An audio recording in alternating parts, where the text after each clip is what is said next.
Welcome back to another episode of Hail Yes, a Michigan football and basketball podcast presented by the Detroit Free Press. I'm Andrew Bergel, of course, joined by our beat writer, Tony Garcia, who made the trip to Norman, Oklahoma, where the Wolverines were handled by the Sooners in a really, really tough test against an SEC foe that we learned a lot from compared to some of these other games across the country, even from Michigan, New Mexico, or Michigan State playing, Western. And we learned a lot this week. So, Tony, how was the trip to Oklahoma? And what was the biggest thing that you learned?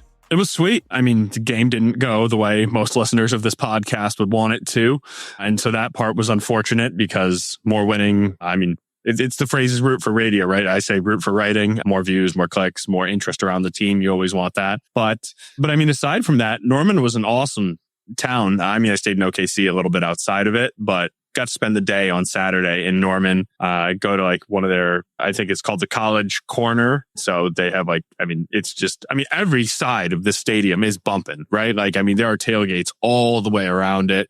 There's big, huge TVs, tons of tailgate food. It was like a Southern game, right? Like what you hear about in the SEC, polos and cowboy boots and the whole thing. So it was just interesting. It was really different. And that was really fun. The takeaway was that probably should have seen this coming. I did see, and I think you did as well. I think we both picked Michigan to lose the game outright. But it's just, there are levels to this quarterbacking thing. That was my post-game analysis column takeaway. So as much as everybody around the program and around here wants to anoint Bryce Underwood as this combination of Tom Brady and Cam Newton, he turned 18 years old about 3 weeks ago. He is still a young kid. He was just playing Detroit Catholic Central a few months ago. There are levels to this. It is, no matter how special you are, it is nearly impossible to go from that to winning on the night in Norman in a game that Brent Venables and company absolutely had to have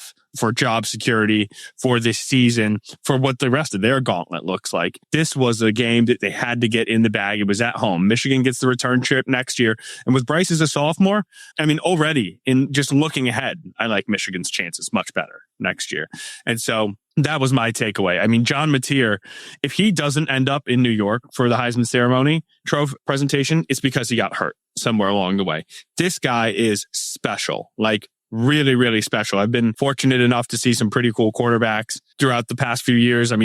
Michael Penix, Jalen Milroe, pick your Ohio State quarterback, even though they've been down a little bit the last 2 years. But even in 22, CJ Stroud, right? And so, some really talented players.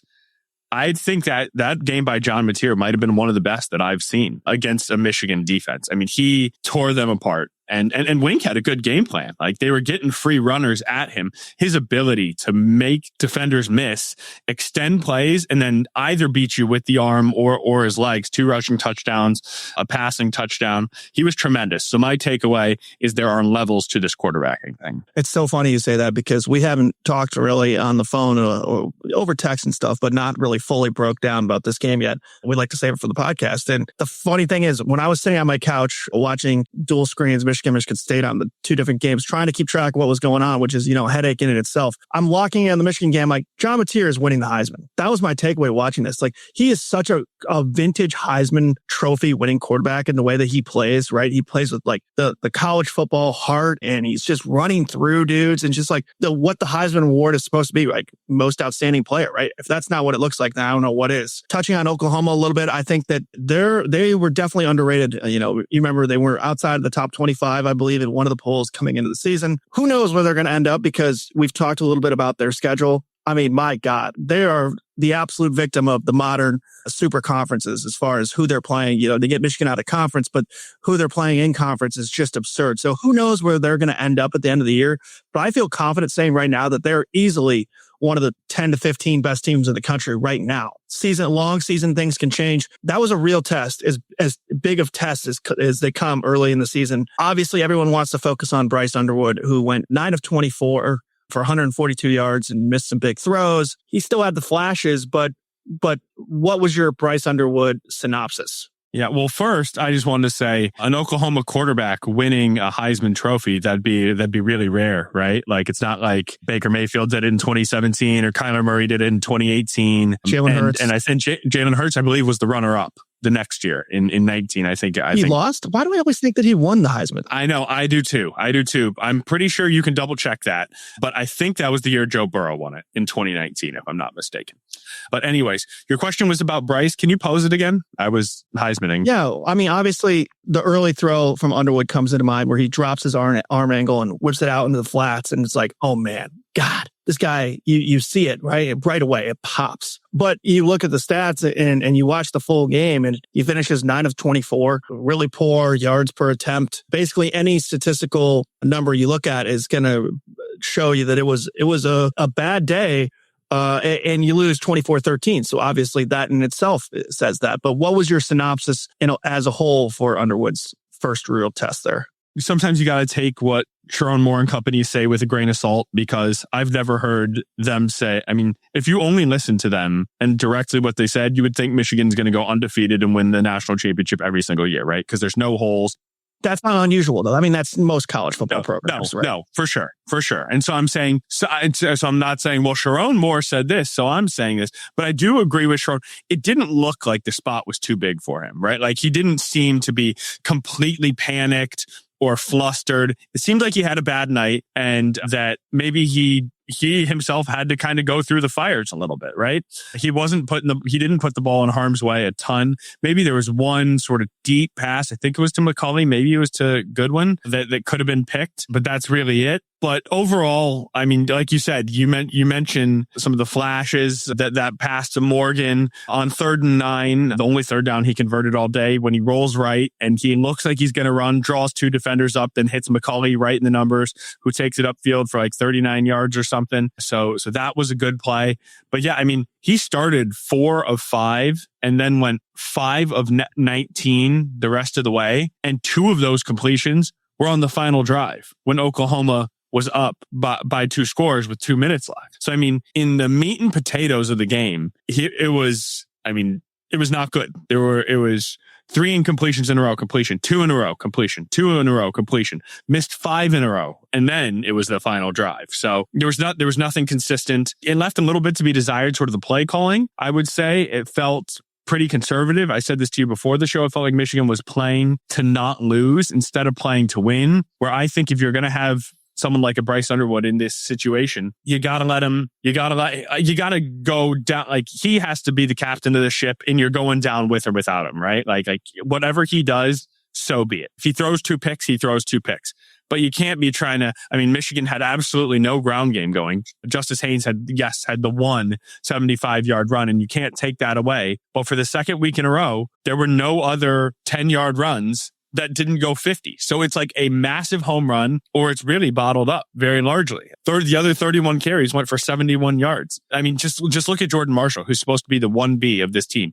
His carries, 2, 3, 1, 3, 3, 4, 3, 5, 4. I mean, that's not going to get anything done. I mean, 4, 5, 4 is like, okay, but it's just not what you're looking for. And without establishing a running game, it was very difficult to get Bryce going. So I think it all sort of works hand in hand. He wasn't put in a great situation. You did see the flashes, but he missed. He missed on a number of open throws. I want to see him tuck it and run more. Even if the coaches are saying protect yourself, then protect yourself. Just get down or run out of bounds. You can still use your legs and be safe. Michigan is acting like those things cannot coexist, or Sharon is. Now he's saying, like, if you have a running quarterback, you better have 2 quarterbacks. And it's like, with you saying that, are you saying you don't have 2 quarterbacks? I mean, I don't think they have 2 quarterbacks, but it's kind of interesting for Sharon to admit it out loud. So overall, mixed bag from Bryce, but there was more bad than good in this one. Yeah. And just a lot of things I want to touch on from that, because it was a great recap there. But it is interesting about the running quarterback situation, because when is the last time Michigan had like a true runner quarterback?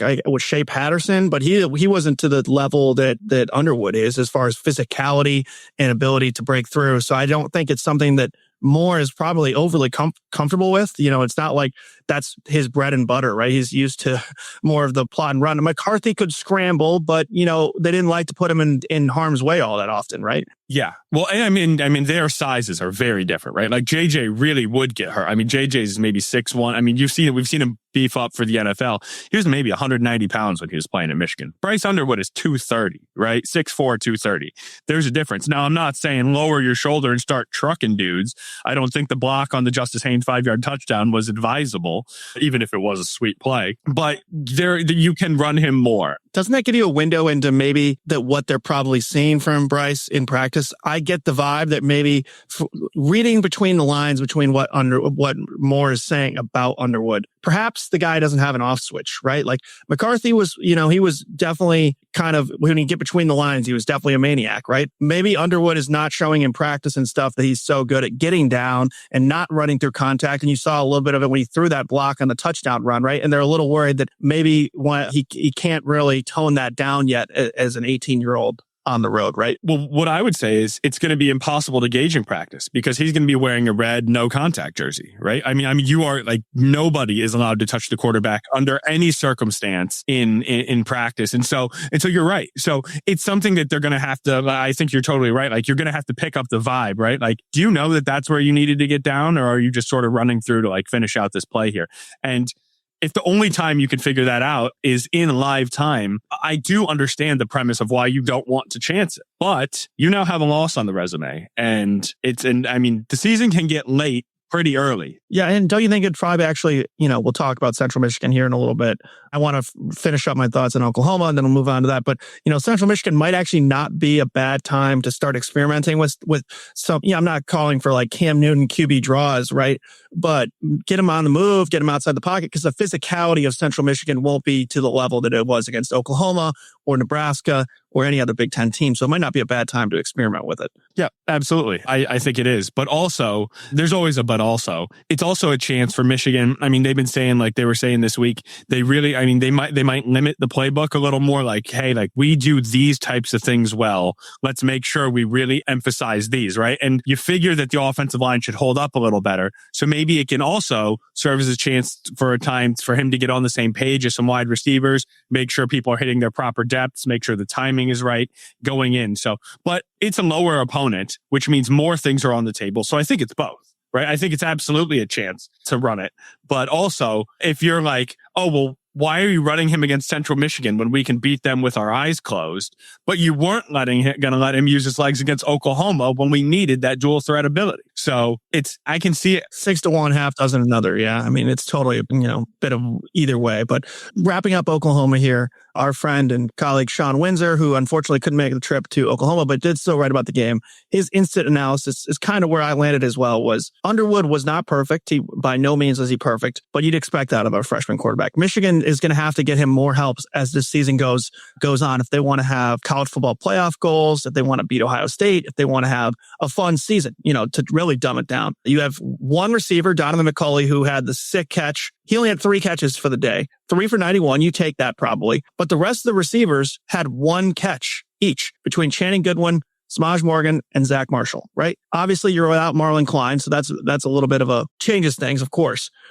Haynes had 3 catches for -5 yards. The offensive line all afternoon long was having problems. They couldn't block outside of Haynes' a home run shot.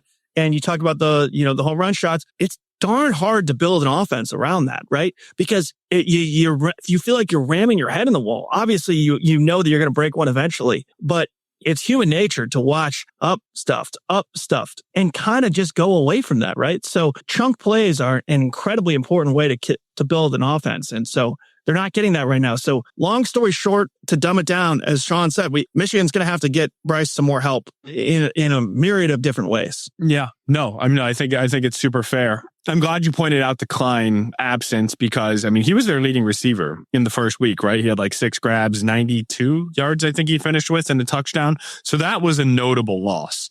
And then, I mean, Bryce, we got to admit, Bryce missed some throws. Zach Marshall was wide open on a corner route, and he airmailed him by like 10 yards. And then later in the game, another reporter was pointing this out to me, and we were talking about it the other day. I think it was the second to last drive. Underwood is looking to the left side of the screen. I think he tried to fit one in to McCulley, or left side of the formation.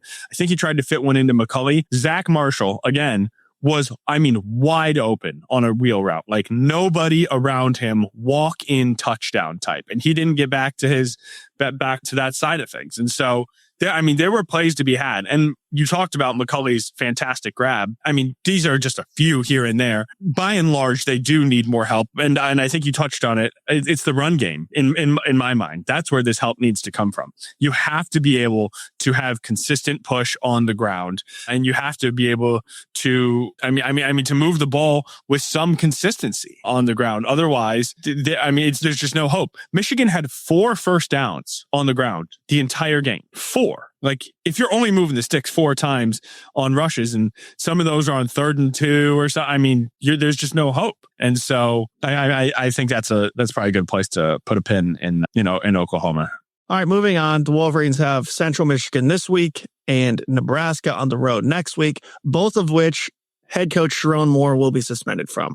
I guess I misunderstood the NCAA ruling myself, so I guess Sharon will be around for this week at practice, but not at the game on Saturday, and then not around for the Nebraska week. Is that correct? And obviously, tell us a little bit about who's replacing him as well. That is correct. I think we all misunderstood the Big Ten ruling. It's just curious, because if you're suspended for week 3, how week 3 technically starts on the Saturday, on game day of week 3, you would think it started when week 2 ended. But I think even more than Sharon or Michigan wanting him to coach against his alma mater, sort of the math we've been doing, like on the beat, like as we all discuss this, trying to get answers from why Michigan chose weeks 3 and 4. I think the reason is because Michigan could have him implement the game plan against CMU. He can be looking ahead to Nebraska and not feeling like you're missing something that week, because Michigan will beat Central Michigan. And so he can be sort of studying ahead. And then after the Nebraska's game's over, Michigan has a bye. So he would have had to, my understanding is he would have missed some of that week as well, leading up to game 5. But if everybody's on a bye, then no harm, no foul. They do have some practices during bye week, but those are more walkthroughs, and like, you're not thumping each other. You're toning it down. So he's suspended after the Nebraska game still until the next game, technically? No, he's not. He can come back week 5, but it goes to show you my lack of understanding of why this is so backwards. Whatever the saying. It's so backwards. It's ridiculous. The NCAA passed like a new bylaw this offseason, and the wording on it is murky. And I should have had it pulled up before this. No, but I don't even blame. Even if we had it pulled up, it's still confusing and doesn't make any sense. And because either you stick it to the suspended coaches and say, don't be around your program for the 2 weeks as you're suspended, or say, okay, you can be around for the program like Jim Harbaugh was and not be around for the game day, as has been pretty standard practice amongst NCAA teams for a long time. So I don't understand why they did this little half measure that now everybody is confused by, including, you said maybe Michigan planned it this way. Do we even know that they knew that was the rule? I mean, this seems to be very much the trial balloon for suspended coaches. Yeah. I guess I shouldn't have said that. I mean, we were deducing that maybe that's why Michigan would want it, if for no other reason, to be able to look ahead for Nebraska. But regardless, here's what we do know. Biff Poggi is going to be the acting coach. That much we do know. And he is Michigan's associate head coach. He was referred to often this is his second stint in Ann Arbor, previously as Jim Harbaugh's right-hand man. And it sounds like he has almost exactly the same role for Sharon Moore. I mean, Sharon said, if I'm in a meeting, Biff's in a meeting, right? Like when he's meeting with the offense, when he's meeting with the defense, special teams, putting practice plans together, Biff is in the room at all times. And so he really has a pulse on the way that Sharon likes to do things, right? He's not just looking at one side of the ball like one of the coordinators would be. And so the idea is that he understands how Sharon wants to operate. Then you look at the fact that, his tenure did not go quite the way he'd hoped at Charlotte. He was just a head coach at Charlotte the past 2 years. I mean, he has led college football programs before. Before that, he was the head coach of St. Francis, which is just one of the elite powerhouse high school programs in the DMV area out in Maryland. So, I mean, he's rallied players before. He knows how to put game plans together. He's done all those things. And then the last part, what that Sharon said is, having filled in as an interim coach for Jim Harbaugh previously in the 2023 season, Sharon did that the final 3 weeks when he was offensive coordinator.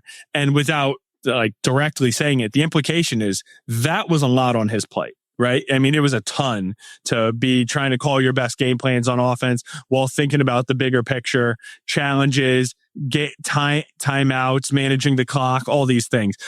Talking to the replay people about, hey, should we take another look at this, and all the stuff and I mean the interviews, right? Like pre-game, post-game, like there's just a lot going on for a head coach on a game day. So by having Biff Poggi do it, Chip Lindsey can keep calling the offense, Wink can keep calling the defense, JB Brown with the special teams, and there's really very little. The only movement that way is Biff stepping in for Sharon before Sharon steps back in. Yep, I was going to mention all that, but you covered it brilliantly there. I think the idea is just let the coordinators cook and have Biff help make some of the more game day type decisions. We don't expect that to be too big of a factor as far as, are we going for this? Or what's the decision towards the end of the game against Central Michigan? But it very much could be a huge factor against Nebraska the following week on the road. So we'll touch on the Central Michigan game and our picks on the other side of the break. But did you want to talk about the Justice Haynes Underwood scrum real quick before we go to the break? Just because that was a major talking point and something that was getting discussed quite a bit online. I think it's kind of a nothing burger. Everyone moved on. Is that what they said at the facility this week? Yeah.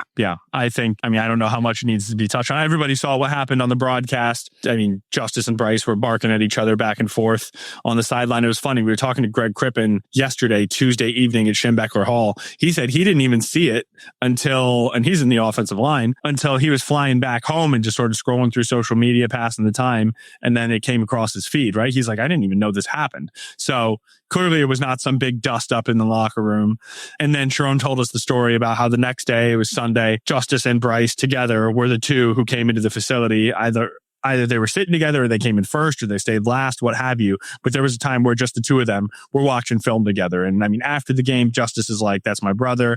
Greg Crippen was like, look, he's like, we're not a bunch of strangers and we're like two guys barking at each other. He's like, we're all very close. We're competitors, and that's going to happen in the heat of the moment. He's like, nobody thinks anything of it. So nothing burger seems apt. Everybody seems to have moved on from that. Yeah. And if anything, I think it showed the confidence that Underwood has to even display that in a big nationally televised game like that. So yeah, I just wanted to get your reports from boots on the ground there, what everyone was saying about it, and obviously good anecdotes there. So, all right, let's take a quick break. We'll talk to you guys on the other side with some college football picks, including Michigan versus Central Michigan.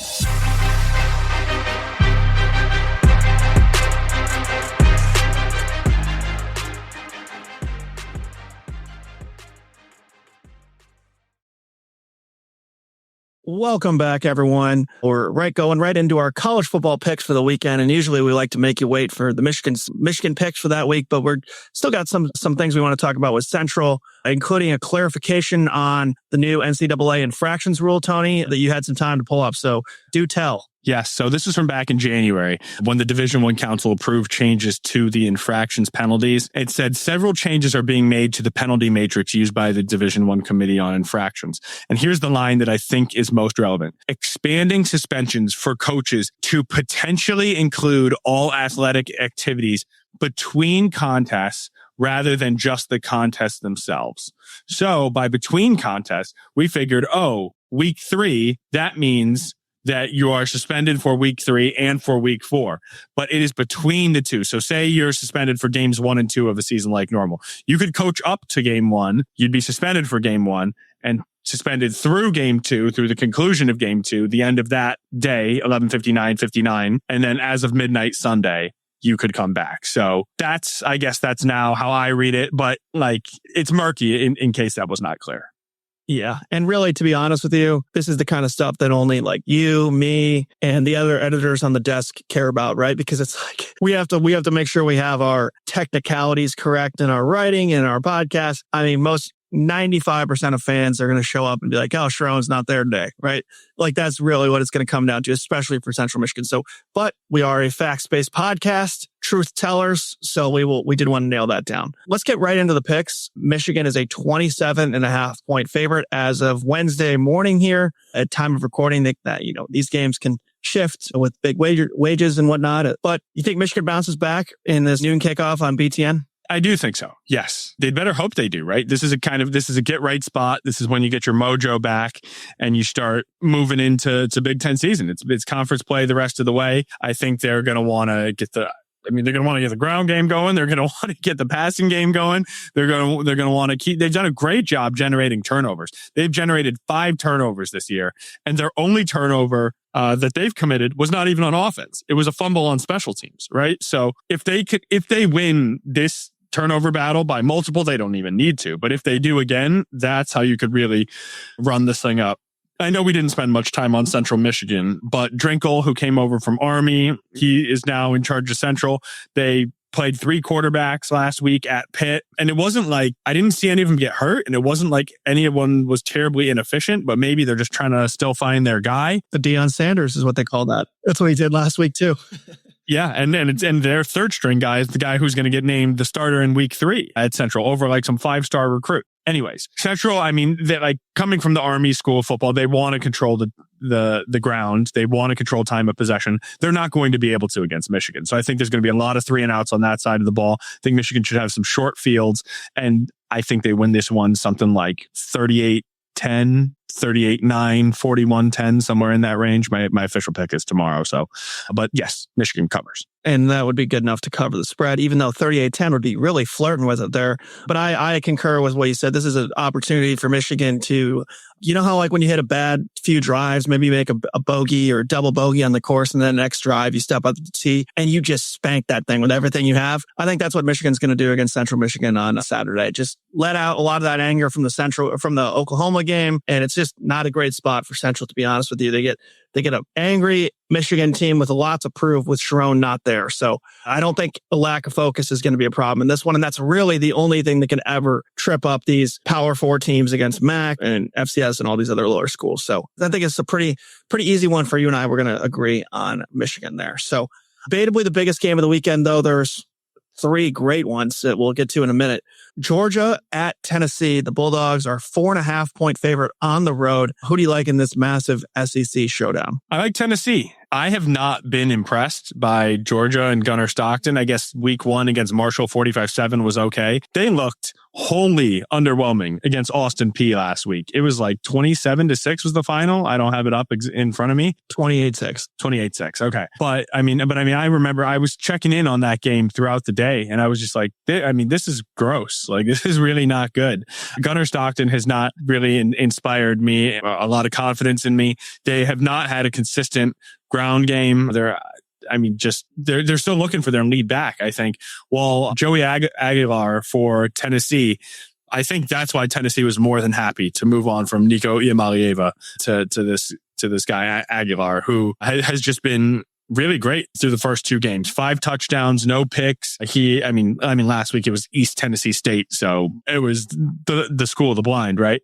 But completing 75% of your passes for almost 300 yards and a couple scores. His quarterback ratings have been like 166.6 and 173.5, just really efficient, very high. And at home, Tennessee, chance to make a statement. And even if you don't win, keep it tight. I'll take the points. Yeah, I'm going on the other side on this one. If we're judging based purely off what we've seen on the field, then yeah, Tennessee is the pick so far. They've looked more impressive, but we're also comparing 2 schools that we don't really know that much about.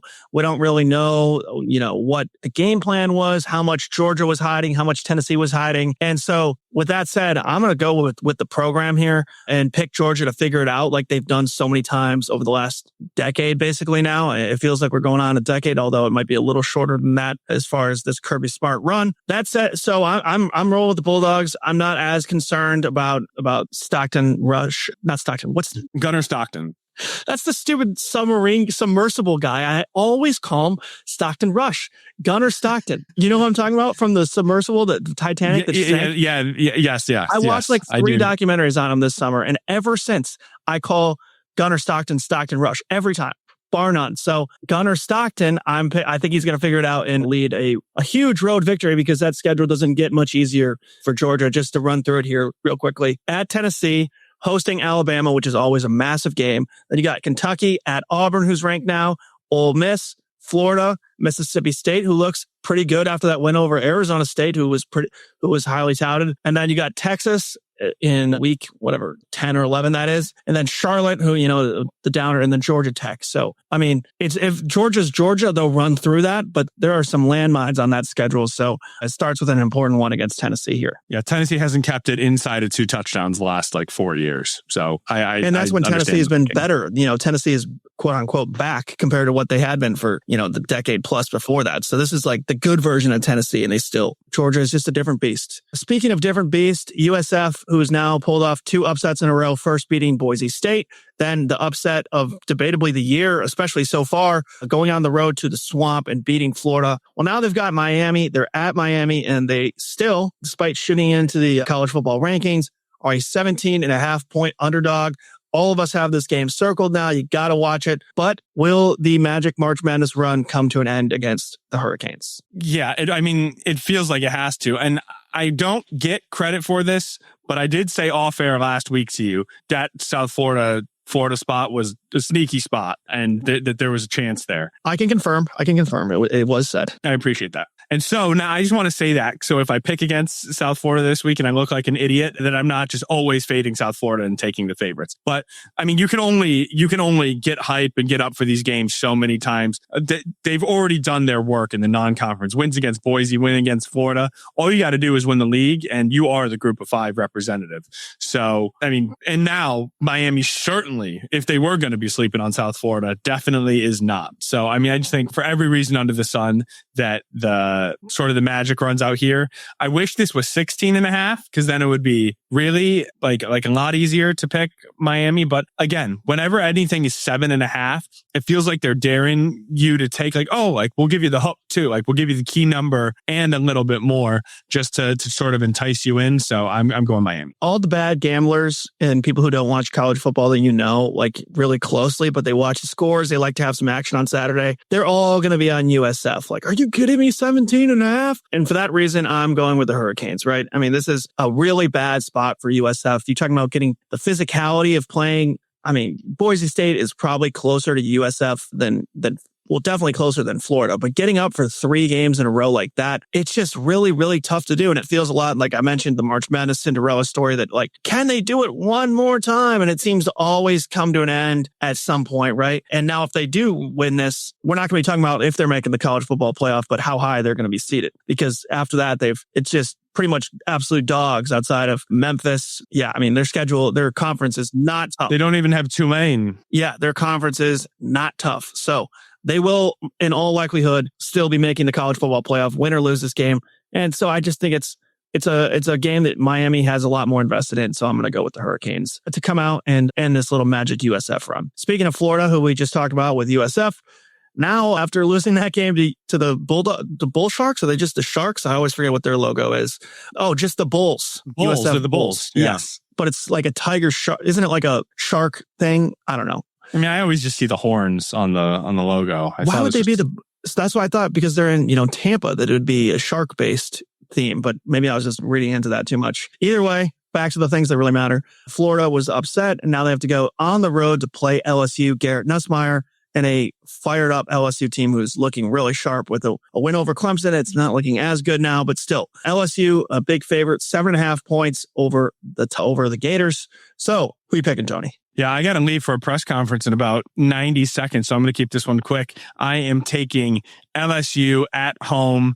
Again, like I said, 7.5 points. Feel like they're trying to give you a little extra. I think LSU wins this by 10 or 13. They impressed a lot against Clemson, even though Clemson has not impressed. I think Garrett Nussmeier is one of the best 2-3 quarterbacks in the country, so I will go with the Tigers. I don't know how you pick Florida coming off that win. It feels like that was like a poop in the salad bowl type situation where literally how do you recover from that? It's just so bad. So I'm going to go with the Tigers as well to cover. And it feels like the 7.5 to me, like Tony said, it feels like they're kind of begging you to pick Florida. So I'm going to go with LSU there. Last but not least, we're going with Texas A&M and Notre Dame, another awesome primetime game.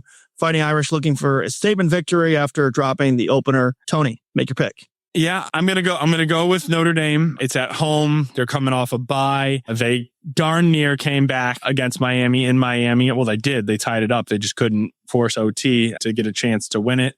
I mean, Texas A&M I famously bet against Texas A&M like just all the time because that's how you make money. They're not going to win the big games most of the time. But Marcel Reed has been fantastic this year. 7 touchdowns, no picks in 2 games, completing like two-thirds of his passes or something like that. So I think he does keep them in it, which is why this number feels pretty high. But I just think that at home, Notre Dame's going to make just enough plays in the end to pull this one off. Fighting Irish found a way to win last year on the road. This year, they're at home. And Texas A&M, under Mike Elko, is a team that prides itself on defense. Well, they've allowed 24 and 22 to UTSA and Utah State. So I think the Fighting Irish can put up some points and enough to win this game. And it's a really big game for Notre Dame to try to right the ship, start putting that resume for the college football playoff together. So anyways, we're sorry we had to kind of buzz through there. We got too busy talking about all the different stuff that we love to talk about with this Michigan team. So as always, thanks to Tony for joining us. He's got to head out to a